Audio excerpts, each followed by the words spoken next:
வாழி திரு நாவலூர் வன்தொன்றர் பதம் போற்றி, ஊழிமலி திருவாத ஊரார் திருத்தாள் போற்றி போற்றி. பெற்றோர்களிடமிருந்து கதைகள் கேட்டு வளர்ந்த தலைமுறையிடமிருந்து சற்று வேறுபட்டவர்களாக இன்றைய தலைமுறையினர் வளர்ந்து வருகிறார்கள். இவர்கள் கேட்கும் பார்க்கும் விஷயங்கள் பெரும்பான்மையாக பயனற்ற விளைவுகளை தூண்டுவதாகவே அமைந்து விடுகிறது. இந்த சூழலில் நாம் மறந்து போன நீதி போதனை கதைகளை மீட்டு உருவாக்கம் செய்ய வேண்டிய காலகட்டத்தில் இருக்கிறோம். ஒழுக்கத்தை மாணவர்களுக்கு இரு வழியில் கற்றுக் கொடுக்கலாம். ஒன்று, இப்படி செய் அல்லது இப்படி செய்யாதே என்று சொல்லிக் கொடுக்கலாம். இரண்டாவது, வாழ்ந்து காட்டுவது.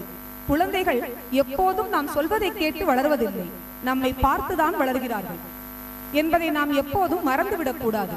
நம்முடைய வாழ்வியல் ஒழுக்கங்கள் தான் நமது பிள்ளைகளை வழிநடத்தும் என்பது மறுக்க முடியாத உண்மை. இவ்வொழுக்க நீதிகளை நம் புராணங்கள் எடுத்துச் சொல்ல தவறியதே இல்லை. பெற்றோரிடம் காட்டும் பரிவு, ஆசானுக்கு கொடுக்கும் மதிப்பு, சக உயிர்களின் மீது அன்பு, இவை அனைத்தையும் நமது புராணங்களும் இதிகாசங்களும் நமக்கு விதைத்துவிட்டு சென்றிருக்கின்றன. அந்த பிராண வரிசையில் நம் மதுரையில் சிவபெருமானின் 64 திருவிளையாடல்களில் தருமைக்கு பொற்களி அளித்த படலத்தையும், நரியை பரியாக்கிய படலத்தையும், பிட்டுக்கு மண் சுமந்த படலத்தையும் உங்கள் முன்பு நாடகமாக நடித்து காட்ட வருகிறார்கள் நம் பள்ளி மாணாக்கர்கள். நன்றி. விடுமுறை முடிந்து பள்ளி திறக்க போறாங்கல்ல, இந்த கோடை விடுமுறை எல்லாம் உனக்கு எப்படி இருந்துச்சு? நல்லா தான் போச்சு, ஆனா ரொம்ப சீக்கிரமா போனது எனக்கு கவலையா இருக்குப்பா. ஏன் அங்க பாரு, அகவழகி இமயவளு வர்றாங்க பாரு. என்ன இளஞ்சுடர், நீயும் அகநகை ஏதோ முக்கியமான விஷயம் பேசிட்டு இருக்கீங்க போல. ஆமா அகவழகி, கோடை விடுமுறை எல்லாம் எப்படி போச்சுன்னு கேட்டேன், நீ சொல்லு, உனக்கு எப்படி இருந்துச்சு? எங்க அம்மா அப்பா இருவரும் வேலைக்கு போயிடுவாங்கப்பா, நான் மட்டும் வீட்டில் தனியா திறன் பேசி வச்சுக்கிட்டு தான் பொழுதே போக்குனேன். இளஞ்சுடர், நீ எங்களையெல்லாம் கேட்கிறையே, உனக்கு எப்படி போச்சு இந்த கோடை விடுமுறை, நீ சொல்ல. நான் என் கோடை விடுமுறையில திருவாரூர்ல உள்ள என் பாட்டி தாத்தா வீட்டுக்கு சென்று வந்தேன். மாணிக்க வாசகர் பிறந்த ஊரை தானே நீ சொல்ற? ஆமாப்பா, அவங்க எனக்கு மதுரையை பத்தி நிறைய கதையெல்லாம் சொன்னாங்க. எங்களுக்கும் கொஞ்சம் சொல்லுப்பா, நாங்களும் தெரிஞ்சு போல. சொல்றேன். நம்ம மதுரையில தருமின்னு ஒரு ஏழை புலவர் ஒருவர் வாழ்ந்து வந்தாராம்.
நாட்டு மக்களுக்கு ஒரு நற்செய்தி.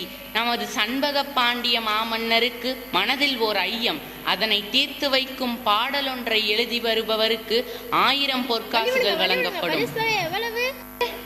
1000 பொற்காசு. ஐயோ, 1000 பொற்காசுகளா? யாராவது பார்த்திருக்கீங்களா? கேள்விப்பட்டதே இல்லையே. ஐயோ, நான் என்ன பண்ணுவேன், யாரை கேட்பேன்? அப்பா சொக்கா.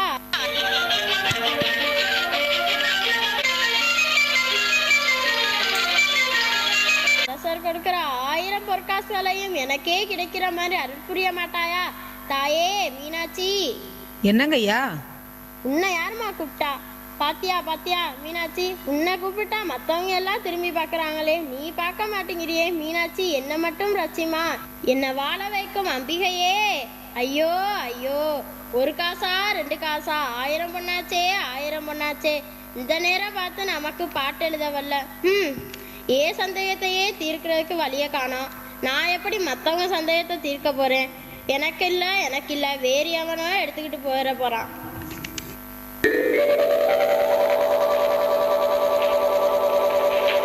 ஐயா போயா. புலவரே, யார் யாது? அழைத்தது நான் தான்.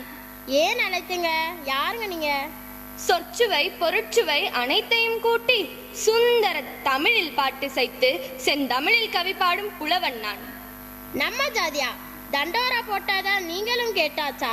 என் வயிற்றுல அடிக்கிறதுக்காகவே வந்திருக்கீங்க. போ, நீங்க வசதியுள்ள புலவர் மாதிரி தெரியுது. ஏன் நீர் என்ன? விட்டேனே அனல் மூச்சு. அதுல இருந்தே தெரியலையா என் நிலைமை? வேகுதுங்க உள்ள. அதனால்தான் ஆண்டவனிடம் முறையிட்டு புலம்பிக் கொண்டிருந்தீரோ? ஆமா மனுஷங்க கிட்ட சொல்லி ஒரு புண்ணியமும் இல்லை. அதனாலதான் ஆண்டவன் கிட்ட தான் சாலுது புலம்பணும்னு முடிவு பண்ணிட்டேன். நீ புலம்பியது என் காதில் விழுந்தது. சரிதான், ஒளிந்திருந்து ஒட்டு கேட்டிருப்பீங்க. ஒளிந்திருந்து ஒட்டு கேட்கும் வழக்கம் எனக்கு இல்லையப்பா. நான் உன் எதிரிலேயே இருந்தேன். ஓ சரி, நான் கண்ணை மூடி சாமி கும்பிடும் போது என் முன்னாடி வந்து நின்றுப்பீங்க. நான் பார்த்திருக்க மாட்டேன். உண்மை. கண்மூடித்தனமாக இருப்பவர்களுக்கு நான் தென்படுவதில்லை. அட என்னங்க நீங்க கடவுள் மாதிரி பேசுறீங்க. அதுவும் உண்மை. நான் முற்றும் கடந்தவன். கொஞ்சம் போச்சுன்னா நான் தாண்டா கடவுள் விழுந்து கும்பிடுவீங்க. அதுவும் உண்மை. கடவுள் உன்னிலும் இருக்கிறார், என்னிலும் இருக்கிறார். பார்க்கும் இடமெங்கும் ஒரு நீக்கமர நிறைகின்ற பரிபூரண ஆனந்தமே என்று பாடியவனும் உன்னை போன்ற ஒரு புலவர் தானே. நில், இங்கே வா. பாண்டியரின் சந்தேகத்தை தீர்க்கும் பாட்டு உனக்கு கிடைத்து விட்டால் பரிசனைத்து உனக்குதானே. ஐயகோ, அந்த பாட்டு மட்டும் எனக்கு தெரிஞ்சது. அடுத்த நிமிடம் பரிசு என் கையில். கவலைப்படாத, அந்த பாட்டை நான் உனக்கு தர்றேன். நீங்க தர்றீங்களா? வேண்டியதுதான். உங்க பாட்டை ஏன் பாட்டுன்னு சொல்றீங்களா? ஏங்க, ஏற்கனவே சொந்தமா எழுதுற பாட்டையே கண்ணா பின்னான்னு பேசுறாங்க. கொஞ்சம் வசன நடையில எழுதுறேன், இருந்தாலும் புலவன்னு ஒத்துக்கிறாங்க. அதையும் கெடுத்துடலாம்னு பாத்தீங்களா? பரவாயில்லை. உனக்கு பரிசு வேண்டுமா இல்லையா? வேணுமே. ஏன் உனக்கு வேணாமா? சத்தியமா? ஏன் மேல? உண்மையாவே? அட போப்பா, ரொம்ப பேர் பணம் வேணாம்னு சொல்றவங்கள நான் பார்த்திருக்கேன். எனக்கு பொருளின் மீது பற்று இல்லையப்பா. பற்றில்லாம தானா உடம்புல இத்தனை கிடக்குது. நல்லா நடிக்கிறீங்க. நாடகத்தையே நடத்துபவன் நடிக்க முடியுமாப்பா? என்னது? அந்த பரிசின் மீது எனக்கு பற்றில்லை, நீ வாங்கிக்கொள் என்றேன். புரியுதியா? புதுசா பாட்டு எழுதி பழகுற. அதை நேரா எடுத்துட்டு போனா என்ன பண்ணுவாங்களோ, எங்க உதப்பாங்களோன்னு தானே எனக்கு தர்ற. என் புலமை மீது உனக்கு நம்பிக்கை இல்லை என்றால் என்னை பரிசோதித்து பாரு, உனக்கு திறமை இருந்தா. எது என்கிட்டே வா மோத பாக்குற. இங்க பாரு, நான் பார்க்கதான் சுமாரா இருப்பேன். ஆனா என் புலமைய பத்தி உனக்கு தெரியாது. தயாராயிரு. கேள்விகளை நீ கேட்கிறாயா அல்லது நான் கேட்கட்டுமா? நீ கேட்காத, நானே கேட்கிறேன். எனக்கு கேட்க மட்டும்தான் தெரியும். கேளும். சற்று பொறும். கேளும். பிரிக்க முடியாதது எதுவோ தமிழும் சுவையும், பிரிய கூடாதது எதுகையும் மோனையும், சேர்ந்தே இருப்பது வறுமையும் புலமையும், சேராதிருப்பது அறிவும் பணமும், சொல்லக்கூடாது பெண்ணிடம் ரகசியம், சொல்லக்கூடியது உண்மையின் தத்துவம், பார்க்க கூடாது பசியும் பஞ்சமும், பார்த்து ரசிப்பது கலையும் அழகும், கலையில் சிறந்தது இயலிசை நாடகம், நாடகம் என்பது நடிப்பும் பாட்டும், பாட்டுக்கு நாரதன், வீணைக்கு வாணி, அழகுக்கு, முருகன், சொல்லுக்கு, அகத்தியன், வில்லுக்கு, விஜயன், ஆசைக்கு, நீ, அறிவுக்கு, நான். ஐயா ஆளை விடு. எனக்கு தெரிஞ்சது அவ்வளவுதான். அப்பா பாத்தீங்களா? என்னது? புல்லரிக்குது. ஐயா, நீர் புலவர். நீர்? நான் புலவன் இல்லை. பாட்டை கொடுங்க. அரசன் என்ன தருகிறாரோ அதையே அப்படியே கொண்டு வந்து தருகிறேன். நீர் பார்த்து ஏதாவது செய்.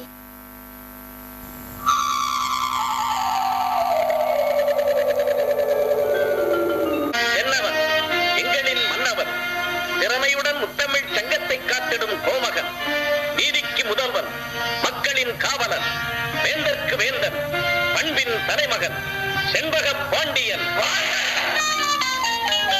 மன்னா, அரசே, வேந்தே. மன்னா, அரசே, வேந்தே. ஐயா, அரச பெருமான் அங்கே. பார்வேந்தே, என்னை பார்வேந்தே, பாட்டுடன் வந்திருக்கும் தருமியின் வணக்கம். வருக புலவரே, வருக. பரிசு இன்னும் யாருக்கும் கொடுத்துடலையே.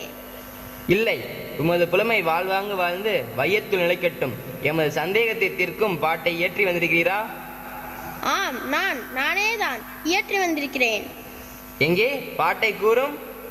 படித்து விடுகிறேன் மன்னா.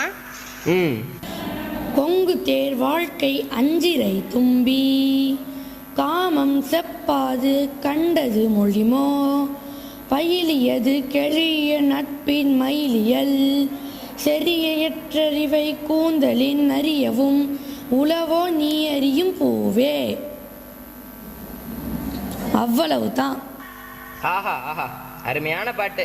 என் ஐயப்பாட்டை நீக்கும் அற்புதமான கருத்துக்கள், ஆழ்ந்த சொற்கள், தீர்ந்த சந்தேகம். பரிசு வரும். அமைச்சரே, பொற்கிளியை எடுத்து வாரும். மன்னா, ஐயோ 1000 பொண்ணு சொக்கா, நான் எதிர்பார்க்கலையே, நான் இதை எதிர்பார்க்கவே இல்லை. அப்பா, 1000 பொண்ணு. முதல்ல அந்த பால்காரை கணக்க தீர்த்து விடுவேன். எங்க அமைச்சர் இன்னும் காணவில்லையே. அவர் வர்றதுக்கு முன்னால வேறொரு புலவர் யாராவது வந்துட போறாங்க. வருகிறார் அமைச்சர் வருகிறார், வந்து விட்டார். தமிழ்ச்சங்கம் தீர்த்து வைக்காத பிரச்சனையை தனி ஒரு புலவனாக தீர்த்து வைத்த தருமியே, நீ வீர் வாழ்க. உமது புலமை வளரட்டும். இதோ 1000 பொற்காசுகள். போடும். மன்னா, சற்று பொறுங்கள். புலவரே, இப்படி வருகிறீரா? வரமாட்டேன். பரிசை வாங்கி கொண்ட பிறகு வருகிறேன். அதற்குள் என்னையா அவசரம்? மன்னா, போடும். அதில்தான் பிரச்சனை இருக்கிறது. இப்படி வாரும். வந்தேன். என்னையா பிரச்சனை? இப்பாட்டை இயற்றியது நீர்தானே? இப்பாட்டு உம்முடையதுதானே? பின்ன மண்டபத்துல யாராவது எழுதி கொடுத்ததே, நான் அதையா வந்திருக்கிறேன். என்னுடையதான் ஐயா. அப்படியானால் இப்பாட்டிற்கு விளக்கம் கூறி பின் பரிசை பெற்றுச் செல்லலாமே. உமது பாட்டில் பிழை இருக்கிறது. இருந்தால் என்ன? எவ்வளவு பிழை இருக்குதோ அதற்கு தகுந்தபடி பரிசுகளை குறைத்து கொள்ளுங்களே. தருமியே, சரியான பாட்டுக்கு எம் மன்னவர் பரிசளிக்கிறார் என்றால் அதை பாட்டு சந்தோஷப்படும் முதல் மனிதன் நான் தான். ஆனால் அதே சமயத்தில் இறையனாரும் எம்பெருமான் முருகனும் அகத்தியனும் கட்டி காத்த தமிழ் சங்கத்திலே பிழையான ஒரு பாட்டுக்கு பாண்டியன் பரிசளிக்கிறார் என்றால் அதை கண்டு வருத்தப்படுபவனும் அடியேன்தான். பாட்டெழுதி பேர் வாங்கும் புலவர்கள் இருக்கிறார்கள், குற்றம் கண்டுபிடித்தே பேர் வாங்கும் புலவர்களும் இருக்கிறார்கள். சிரிக்காதீங்க. இதில் எந்த பிரிவை சேர்ந்தவர்கள் நீங்கள் என்று உங்களுக்கே தெரியும். ஒன்று நிச்சயம் யா, உங்களை மாதிரி 2 புலவர்கள் வேண்டாம். நீரே போதும். உலகம் உருப்படும். முடிதால் மன்னனிடத்தில் சொல்லுங்கள். பரிசு எனக்கு வேண்டாம்.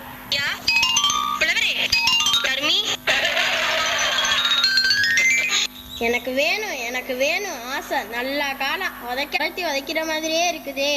இனிமே நான் எப்படி பாட்டு எழுதுவேன்? நான் எந்த பாட்டு எழுதினாலும் ஏன்பா இது உன்னோட பாட்டு தானா இல்லை வேற யாராவது எழுதுனதா அப்படின்னு கேட்பானுங்க. அவமானமா போச்சே, எல்லாருக்கும் தெரிஞ்சு போச்சே. ஏண்டாட்டே, நீ பரம்பரை புலவன் தானா? புதுசா பாட்டு எழுதினவன நம்பலாமா? என் ஆசை 1000 பொண்ணு. ஏன்டா 1000 பொண்ணு வச்சுக்கிட்டு என்ன பண்ணுவ? எத்தனை நாளைக்கு தங்கும்? ஐயோ இப்படி தனியா புலம்புறமா அளவுக்கு கொண்டு விட்டுட்டானே. புலவா, அவன் இல்ல வரமாட்டான் நம்பாத.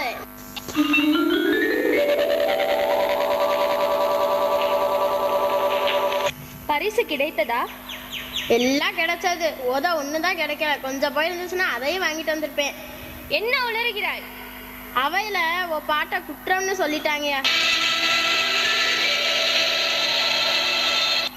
குற்றமா? என் பாட்டிலா? எவன் சொன்னவன்? உன் பாட்டன் அங்க ஒருத்தன் இருக்கிறான். குற்றம்னு அவன் தானேயா சொன்னவன். காட்டவனே, புறப்படி என்னோடு. மறுபடியுமா? எனக்கு பரிசு வேணாம், ஒண்ணு வேணாம். ஆளை விடு, போயா. தருமி,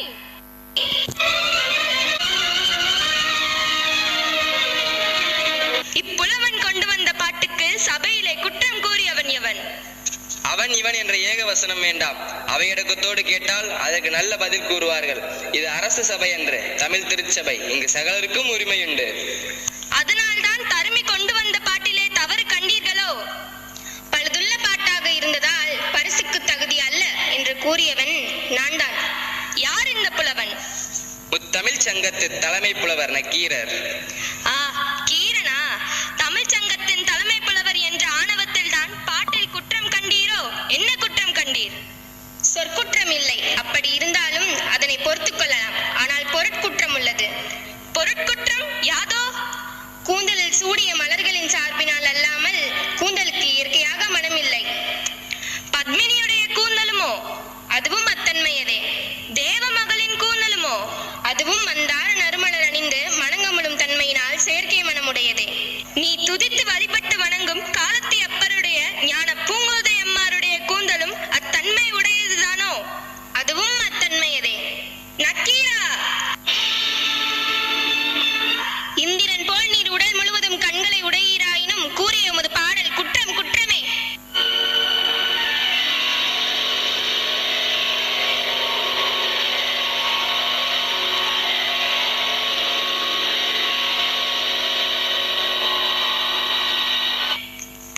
ஐயனே, எம்பெருமானே, ஈசனே, மகேஸ்வரா, அருள் வடிவே, ஆண்டவா, செண்பக பாண்டியனே, சொக்கநாதா, சோமசுந்தர கடவுளே, அறியாது வாது செய்த நக்கீரனை மன்னித்தருள வேண்டும்.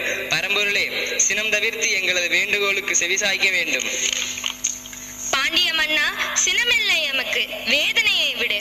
எனது திருவிளையாடல்களில் இதுவும் ஒன்று. தீப்பொறியின் வெப்பம் தாங்காது பொற்றாமரை குளத்தில் வீழ்ந்து கிடக்கும் தலைமை புலவர் நலமுடன் வருவார். நக்கீரா,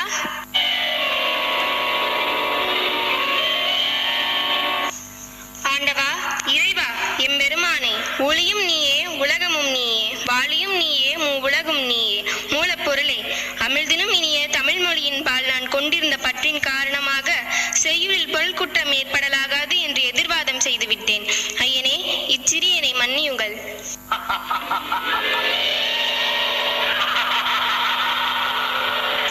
நக்கீரனே, தமிழோடு விளையாடவே யாம் வந்தோம். வந்திருப்பது இறை என்று அறிந்தும் நெற்றிக்கண் திறப்பினும் குற்றம் குற்றமே என்று வாதாடிய தமிழ் புலமைக்கு என் வாழ்த்துகள்.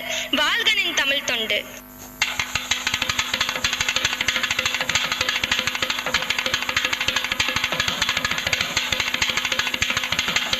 லுக்குதுப்பா. இளஞ்சுடர், இது மாதிரி வேற ஏதாவது கதை இருந்தா சொல்லேன். சொல்றேன் கேளுங்க. இமயவள், நீ தானே சரியா சொன்ன மாணிக்க வாசகர் பிறந்த ஊர் என்று. அவருடைய கதைகள் எல்லாம் கேளுங்க, நீங்கள் எல்லாம் பிரமிச்சு போயிடுவீங்க. பார்க்கலாமே.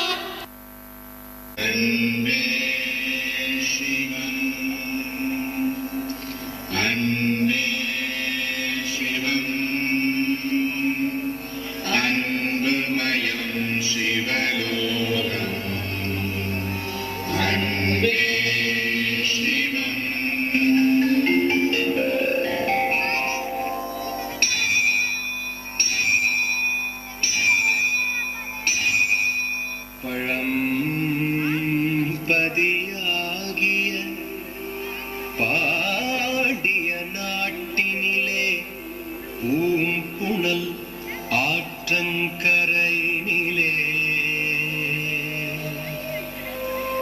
அமைந்த திருத்தலமாம் திருவாத ஊரினிலே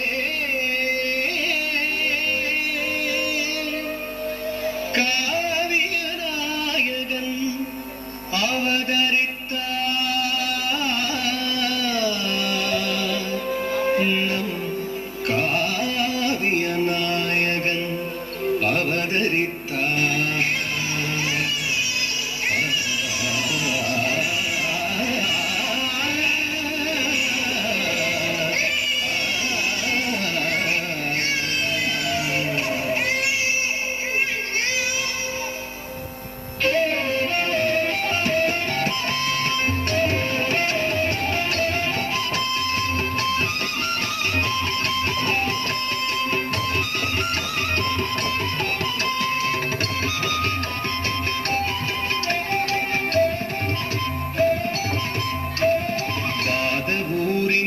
அவதரித்தார் திருவாத ஊரன பெயர் பெற்றார். வாதவூரில் அவதரித்தார் திருவாத ஊரன பெயர் பெற்றார். சம்புபாதர் சிவஞானவதியனும் தந்தை தாய்க்கு அன்பு மகனானார். சம்புபாதர் சிவஞானவதியனும்